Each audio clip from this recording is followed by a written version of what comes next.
여기를 보시게 되면 이제 하나님께서 한 사람을 부르시는 것으로 이제 시작이 됩니다. 1절을 보시게 되면 아미떼의 아들 요나를 하나님께서 부르십니다. 이 이야기는 모든 직분이 하나님께로부터 온다 하는 것을 우리에게 이제 알려주고 있는 것입니다. 내가 부여잡는 것이 아니라 하나님이 주시는 그것을 내가 이제 감당을 하는 것이다. 이게 교회의 직분이라 하는 것이고요. 하나님께서 이렇게 한 사람을 부르실 때에는 부르심의 목적이 있죠.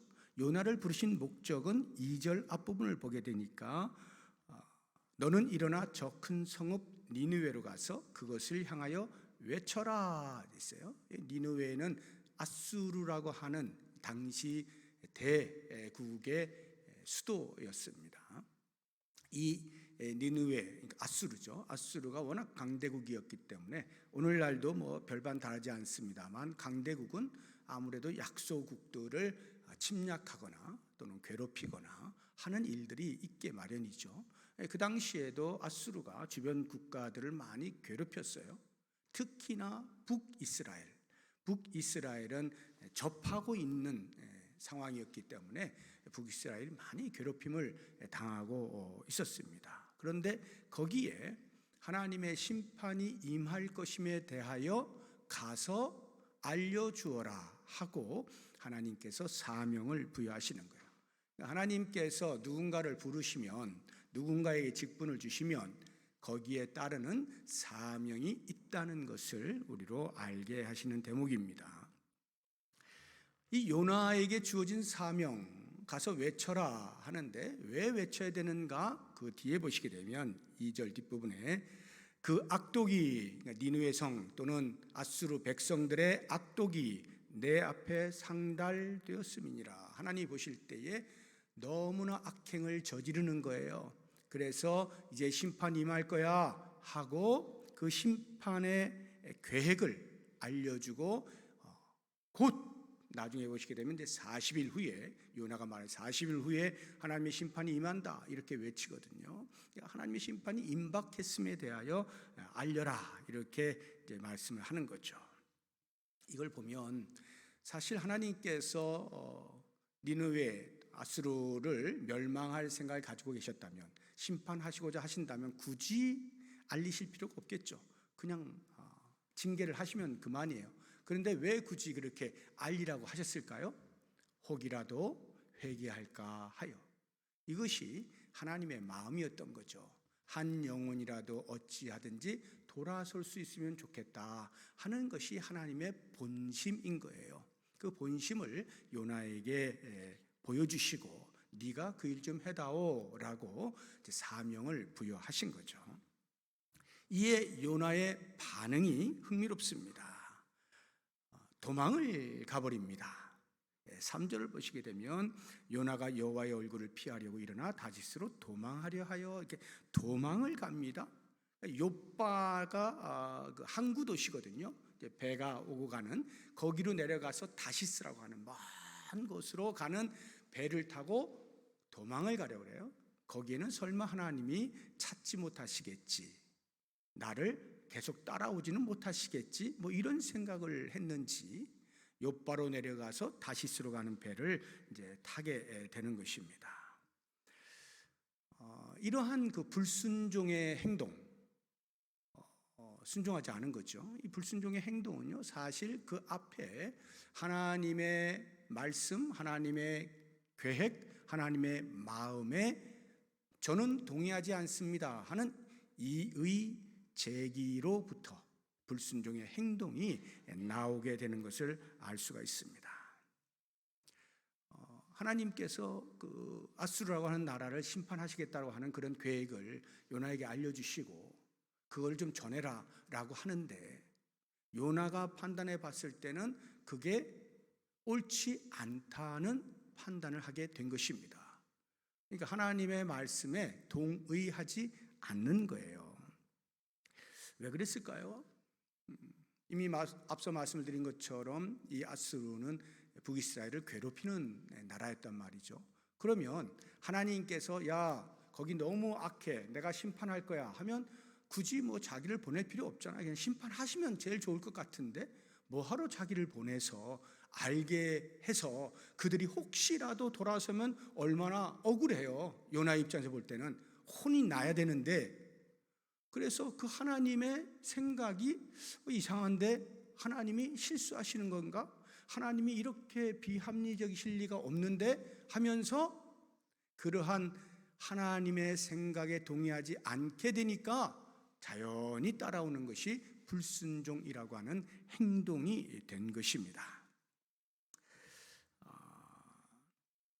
이러한 생각과 행동에 있어서 하나님께 불순종을 보였던 또 다른 인물이 있어요. 아주 우리가 훌륭하게, 또는 유대인들로서는 손에 꼽는 훌륭한 이스라엘 민족의 영도자가 있죠. 모세입니다. 모세는 하나님께서 애굽에서 종노릇하고 있던 백성들을 나오게 해서 하나님의 약속의 땅 가나안으로 인도하게 하는 일에 쓰임 받았던, 그들의 눈으로 볼 땐 위대한 영도자죠. 그런데 이 모세가요, 실제로 하나님께서 야 모세야 이리 와, 너 지금부터 이러이러한 일을 해야 되니까 애굽으로 가거라 했을 때 예 주님 제가 당장에 가겠습니다 이렇게 하지 않죠. 상당히 하나님과 실갱이를 벌입니다. 어찌하든지 안 가려고 하는 이런 생각을 해요. 그 모습들이 성경을 보게 되면 아주 우리에게 흥미롭게 이렇게 다가옵니다. 한 몇 차례 정도나 거부를 했을까요? 애굽으로 가기 직전까지 성경에 나타난 기록상으로만 5번을 거부합니다. 한번 찾아보죠. 출애굽기 3장 11절 보면 모세가 하나님께 아뢰되 내가 누구이기에 바로에게 갑니까? 이게 무슨 말이냐면 나 같은 사람이 어떻게, 한편으로 보면 굉장히 겸손해 보기도 하지만 내가 옛날에 하려고 했을 때는 왜 막으시고 이제 아무런 힘이 없고 이렇게 그저 목축이나 하고 있는 범인이 되었는데 이제서 불러가지고 뭘 해보시겠다고 하다니 아이고, 이런 모습이죠. 두 번째 보세요. 3장 13절에 보면 모세가 하나님께 아뢰되 내가 이스라엘 자손에게 가서 이르기를 너희의 조상의 하나님이 나를 너희에게 보내셨다 하면 그들이 내게 묻기를 그의 이름이 무엇이냐 하리니 내가 뭐라고 말할 수 있겠습니까? 너 보낸 사람 누구야? 이렇게 하면 제가 뭐라고 해요? 할 말도 없어요. 갑자기 어느 날 불쑥 나타나가지고 야 내가 이렇게 해봐야 그들이 씨알이나 먹히겠습니까? 이렇게 반문을 하는 것입니다. 세 번째를 보시면요, 출애굽기 4장 1절에 모세가 대답하여 이르되 그러나 그들이 나를 믿지 아니하며 내 말을 듣지 아니하고 이르기를 여호와께서 내게 나타나지 아니하셨다 하리이다. 인정하지 않을 것 같은데요. 제가 아무리 하나님이 어쩌고저쩌고 이렇게 얘기해봐야 저를 신뢰하지 않을 것 같은데요 라고 또 역시 마찬가지로 완곡하게 거절을 합니다. 4장 10절에 보면 결국에는 계속 집요하게 하나님께서 그래도 가라 계속 하니까 이렇게 말합니다. 모세가 여호와께 아뢰되 오 주여 나는 본래 말을 잘 못하는 사람입니다. 주의 종에게 명령하신 후에도 역시 그러하니 나는 입이 뻣뻣하고 혀가 둔합니다. 어떻게 내가 그 사람들에게 가서 웅변적으로 말을 하고 설득하고 할 수가 있겠어요? 이렇게 둔한 입을 가지고 라고 이야기를 하죠. 역시 이것도 하나님이 또 문제를 해결해 주셔요. 마지막 5번째를 보면요, 4장 13절에 모세가 이르되 오 주여 보낼 만한 자를 보내소서. 난 아니라니까요. 끝까지 모세는 자기가 버틸 수 있는 최고의 힘을 발휘하여서 버티는 거예요. 물론 하나님이 더 고집스러우시니까 모세가 자기의 의지를 꺾고 가죠. 근데 가도요, 그래서 그때부터는 그래 내가 이제 어차피 하나님의 부르심을 받아서 가는 거니까 하고 그때부터라도 좀 멋지게 하면 얼마나 좋겠어요. 근데 그 뒤를 보시게 되면요, 그 이후로도 애굽에 가서 이스라엘 백성들을 만나고 대화하고 하는 과정 속에서도요 3번씩이나 계속 하나님께 불평하고 원망합니다. 거 보세요 내가 안 온다 그랬잖아요 하면서 계속 하거든요. 이 모세 왜 이렇게 해요? 자기의 생각과 하나님의 계획이 다르다고 판단한 거예요.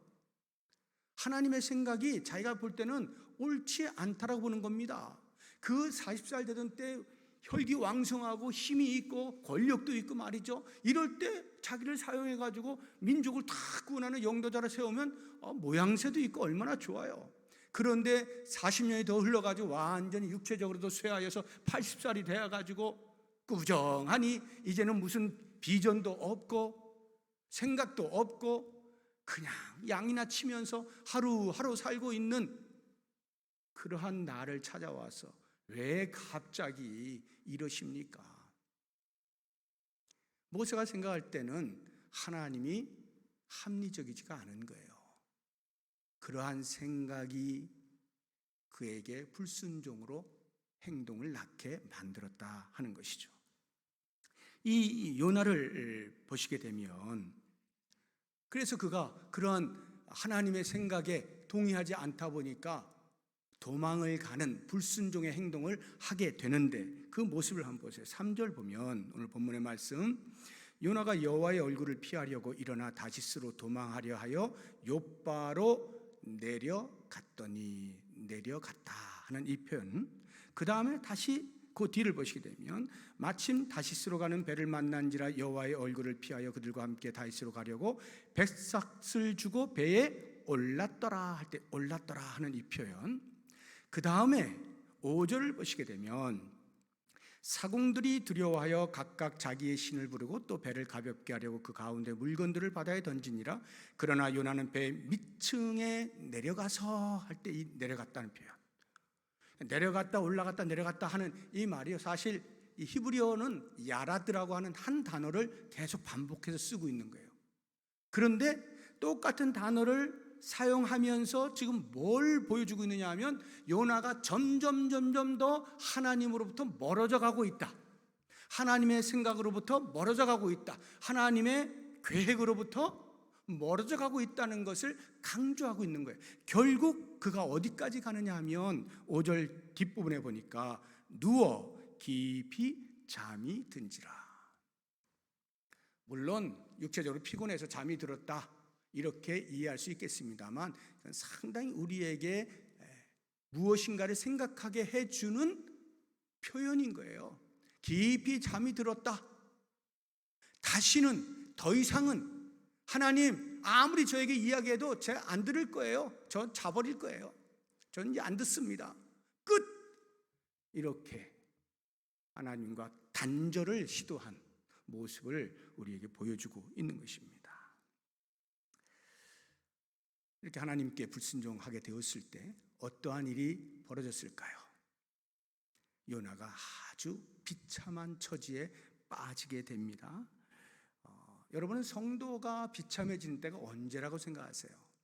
성도가 비참할 때, 물론 돈이 없어서 힘들 때도 비참할 수 있고 여러 가지 비참할 수 있는 많은 것들이 있겠습니다만 저는 이 요나를 통해서 하나를 보는 것이 세상 사람들로부터 아이고 불쌍해 하고 위로를 받게 되어질 때보다 더 비참할 때가 없는 것 같아요.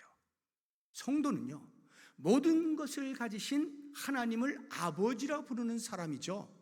그래서 성도된 자가 세상 사람들을 위로하는 것이고 세상 사람들에게 복음을 전하는 것이고 생명을 알려주는 것이죠. 그런데 생명도 모르는 죽은 자들이 오히려 모든 것을 가지신 생명의 주인인 성도를 아이고 어쩌게 큰일 났어 어떻게 이렇게 위로한다면 그보다 더 비참한 신세가 어디 있느냐 이 말이에요. 12절 13절 한번 보세요. 그가 대답하되 나를 들어 바다에 던지라. 그리하면 바다가 너희를 위하여 잔잔하리라. 이 요나 때문에 이게 풍랑이 인다는 것을 이제 요나가 고백을 하는 거잖아요. 너희가 이 큰 폭풍을 만난 것이 나 때문인 줄을 내가 아노라 이렇게 고백을 하니까 13절 보면 그러나 그 사람들이 힘써 노를 저어 배를 육지로 돌리고자 하다가 바다가 그들을 향하여 점점 더 흉용함으로 능히 못한지라. 어떻게 해서든지 살려보겠다라고 하나님의 진노를 받아서 지금 폭풍이 있고 배가 가라앉을 위기에 있는데 그것이 이 하나님의 사람이라고 하는 선지자 요나 때문에 일어난 일인 줄 아는데 세상 사람들은 오히려 그래도 이 사람 살려보겠다고 노를 젓고 어떻게든지 안간힘을 다 쓰고 있는, 우리가 한번 살려볼게요, 기다려보세요, 이러고 있는 거예요. 저는 너무 비참해 보이는 거예요. 이 요나가 이 뭐하는 짓인가. 하나님의 사람이 말이지 세상 사람들에 의해서 목숨을 구걸해야 되는 이러한 상황이 되어버리는 참으로 비참한 처지다. 불순종의 결과입니다. 그것뿐만이 아니죠. 하나님의 이름이 그로 인하여서 땅에 떨어지는 수모를 당하시게 되죠. 14절 보시면 무리가 여호와께 부르짖어 이르되 여호와여 구하고 구하오니 이 사람의 생명 때문에 우리를 멸망시키지 마옵소서. 이제 해도 안 되는 것을 알게 되니까 세상 사람들이 말하는 거예요. 이 사람 때문에 우리까지 죽일 겁니까? 우리는 죄도 없는데 왜 우리까지 죽입니까? 이 말이에요. 무죄한 피를 우리에게 돌리지 마옵소서. 주 여호와께서는 주의 뜻대로 행하심이다 하고 요나를 들어 바다에 던지매, 하나님의 사람이 하나님에 의하여 진노를 받아 죽게 되어지는 일에 이 세상 사람들이 사용되고 있는 거예요. 그러면 그들이 뭐라고 생각하겠어요? 아이고, 자기 백성도 죽이는 신, 이럴 거 아니에요. 당장에 풍랑이 일어나니까 무섭긴 하지만 자기 백성을 죽이는 신이라고 얼마나 속으로 조롱을 했겠어요. 하나님의 이름이 땅에 떨어지는 거죠. 요나의 불순종으로 인해서 결국에 하나님의 징계가 요나에게 임하지 않습니까? 어떻게 해요? 17절 보시면 여호와께서 이미 큰 물고기를 예비하사 요나를 삼키게 하셨으므로 요나가 밤낮 3일을 물고기 뱃속에 있으니라.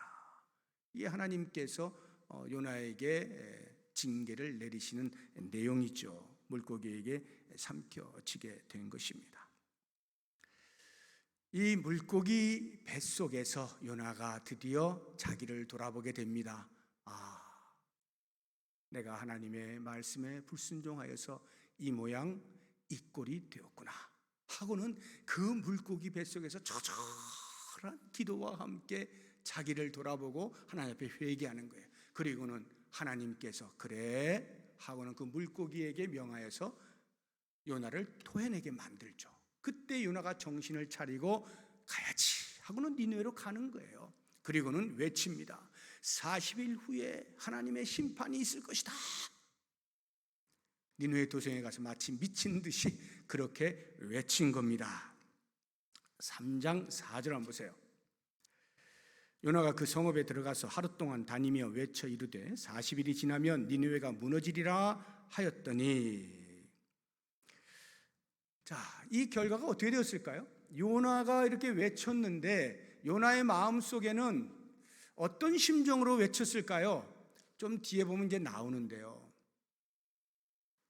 어찌 되었든 간에 니느웨 백성들이요 회개를 하기 시작하는데, 이게 한두 사람이 아니라 국가적으로 아예 전국적으로 왕으로부터 시작해서 백성 전체, 심지어는 가축에 이르기까지 회개하는 놀라운 일이 벌어지게 됩니다. 5절 이하를 한번 보세요. 니느웨 사람들이 하나님을 믿고 금식을 선포하고 높고 낮은 자를 막론하고 굵은 베옷을 입은지라.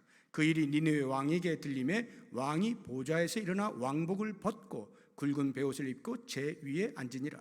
왕과 그의 대신들이 조서를 내려 니느웨에 선포하여 이르되 사람이나 짐승이나 소떼나 양떼나 아무것도 입에 대지 말지니 곧 먹지도 말 것이요 물도 마시지 말 것이며 사람이든지 짐승이든지 다 굵은 베옷을 입을 것이요 힘써 하나님께 부르짖을 것이며 각기 악한 길과 손으로 행한 강포에서 떠날 것이라.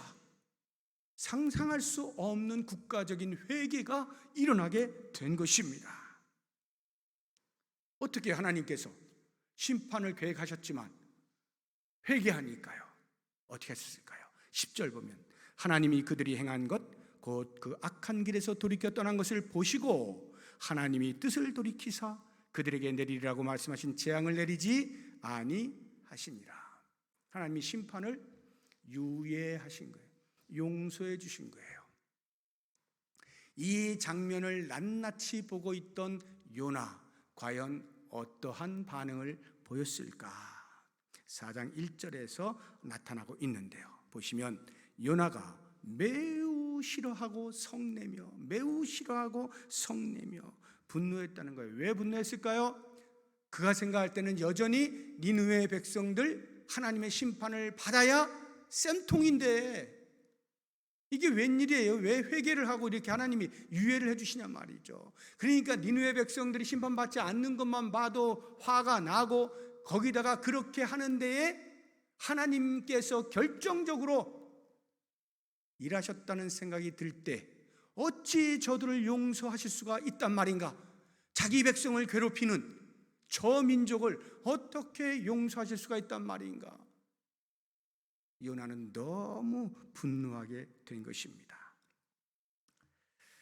그래서 그가 드디어 생각하는 거야. 풀썩 주저앉아가지고 생각하는 것이, 내가 이래서 안 가려고 했던 건데, 내가 이럴 줄 알고, 하나님이 이럴 줄 알고 말이지, 내가 안 가려고 했던 건데 하면서 자기의 과거의 그 불순종했던 행동에 대한 변명과 합리화를 하죠. 4장 2절을 보시면요, 3절, 2절, 여호와께 기도하여 이르되, 여호와여, 내가 고국에 있을 때에 이러하겠다고 말씀하지 아니하였나이까? 그러므로 내가 빨리 다시스로 도망하여 싸우니 주께서는 은혜로우시며 자비로우시며 노하기를 더디하시며 이내가 그 시사 뜻을 돌이켜 재앙을 내리지 아니하시는 하나님이신 줄을 내가 알았음이니이다. 내가 이럴 줄 알았다니까요. 그래서 내가 안 가려고 했던 거 아닙니까? 니느웨는 반드시 심판을 받았어야 되는데 왜 그들을 용서해 주시느냐 말이에요. 그래서 내가 불순종하는 게 달리 불순종한 게 아니라니까요 하고는 자기의 불순종의 행동을 합리화하는 거예요. 그리고는 결국에는 어떻게까지 가냐, 극단적인 감정의 표출을 하게 되어지는데, 저 니느웨 백성들이 회개하여 하나님의 심판으로부터 피하게 된 것, 저는 두 눈 뜨고 볼 수가 없습니다. 죽기보다 싫습니다. 3절 보세요.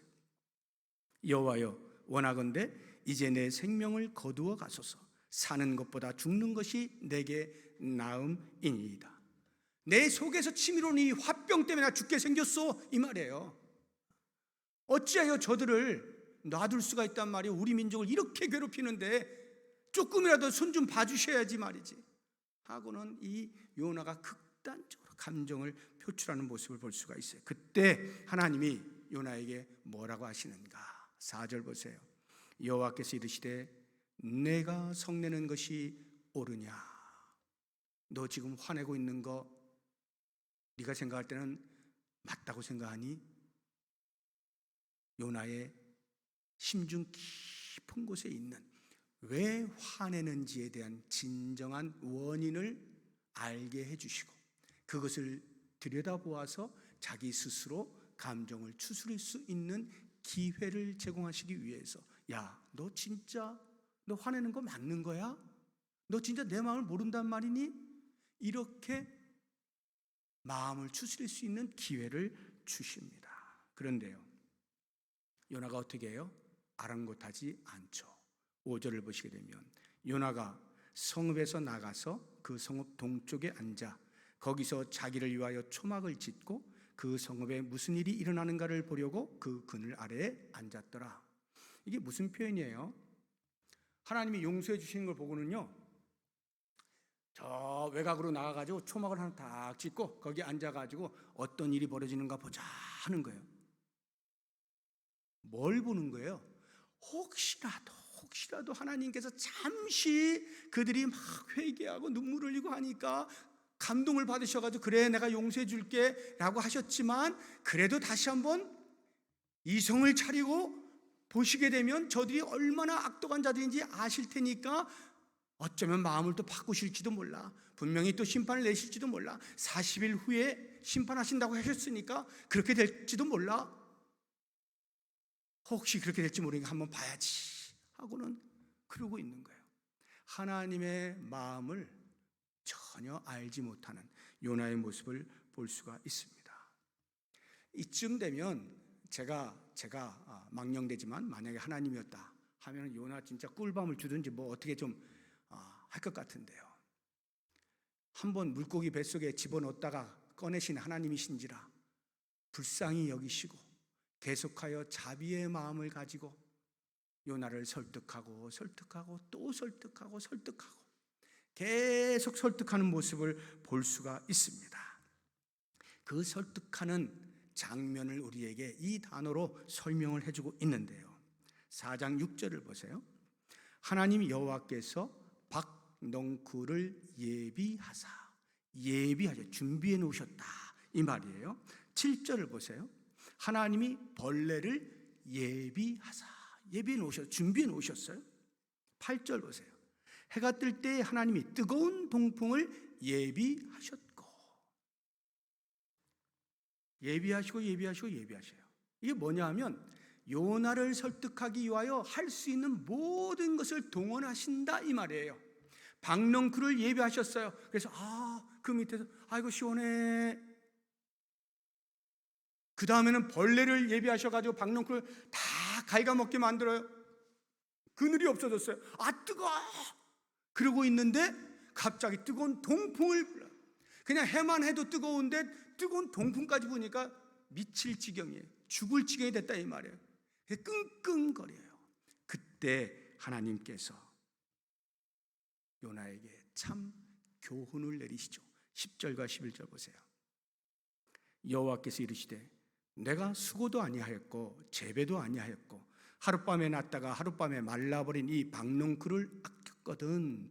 하물며 이 큰 성읍 니느웨에는 좌우를 분별하지 못하는 자가 12만여 명이요 가축도 많이 있나니 내가 어찌 아끼지 아니하겠느냐 하시니라 하면서 그 예비해 놓으신 것들을 통하여 요나로 하여금 깨닫게 만들어주시는 하나님의 자비하심을 우리가 볼 수가 있습니다. 이제 이와 같은 상황들을 머릿속에 담아둔 채 지금 우리가 생각할 것은 이 요나서를 기록한 사람이 요나거든요. 본인이 지금 자기의 일어난 일들을 적은 거예요. 그러면 상당히 수치스럽지 않습니까? 선지자나 돼가지고 말이지, 하나님께서 말씀하셨는데 그거 순종하지 아니하다가 물고기 뱃속에 들어가질 않나, 나와가지고 억지로 어떻게 순종하는 척 하긴 했는데 그게 또 심사가 뒤틀려가지고 계속 불평만 하고 했던 자기의 모습, 이거를 기록할 때 요나가 어땠을까요? 심정이 감추고 싶지 않았겠어요? 조금 미화시키고 싶지 않았겠어요? 독자들이 볼 때 그래도 자기를 조금 이해해 줄 만한 쪽으로 쓰고 싶은 거 아니에요. 그런데 그런 것 전혀 없이 있는 그대로를 쓰고 있잖아요. 왜 그랬을까? 요나가 왜 그랬을까? 하나님의 사람이 어떠해야 할 것임을 자기의 모습을 통하여 반면교사로 삼으라고 우리에게 알려주는 거 아닙니까? 사랑하는 독자들이여, 나처럼 되지 마시오. 적어도 하나님께서 나를 불러서 사명을 맡기실 때는 그만한 이유가 있는 것인데 나는 그것을 제대로 알지 못하였고 알려고도 하지 아니하였고 내 판단이 앞섰어. 그러니 여러분들은 제발 원하는데 하나님이 무엇인가를 맡기시면 하나님의 마음이 무엇인가를 먼저 헤아리시오. 하나님의 마음이 무엇일까를 좀 아시오. 그리고 내 생각이 하나님의 생각을 앞서지 않게 하십시오. 나의 판단을 하나님의 하시는 말씀에 내려놓으십시오. 그리고 두말 없이 순종하세요. 이 교훈을 요나가 하고 싶었던 것 아닐까요? 저는 이 요나서를 읽으면서 그런 요나의 심정을 보는 거예요. 그렇구나.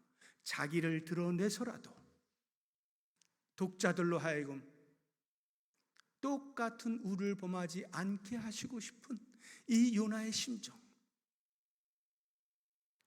저는 이 5일 동안에 반면교사라고 하는 제목을 가지고 정말 우리가 이렇게 살면 안 되겠습니다.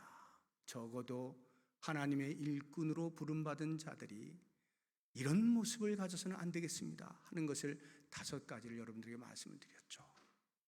직분을 경홀히 여긴다든가, 내 힘으로 내 열심으로 하려고 한다거나, 아니면 그 직분을 통하여 나의 꿈을 이루는 수단으로 잘못 사용한다거나, 아니면 하나님의 공동체와 전혀 관계없는, 사람들에게 인정받는 것으로만 만족하는 척하는 그러한 모습을 보인다거나, 이렇게 하나님이 간절한 마음으로 우리에게 부탁하시고 명하시는 것도 외면한 채 불순종으로 일관하는 이러한 나쁜 것들, 우리에게서 다 떨어버리고 정신을 차리고 이렇게 살면 안 되겠다 하는 반면교사로 우리를 돌아보자. 이번 공동회를 통하여서 이제 주의 일꾼들이 세워지게 될 겁니다. 누가 세워지느냐? 그것은 하나님만이 결정하시는 거예요. 우리는 그저 되는 일을 바라보는 것입니다.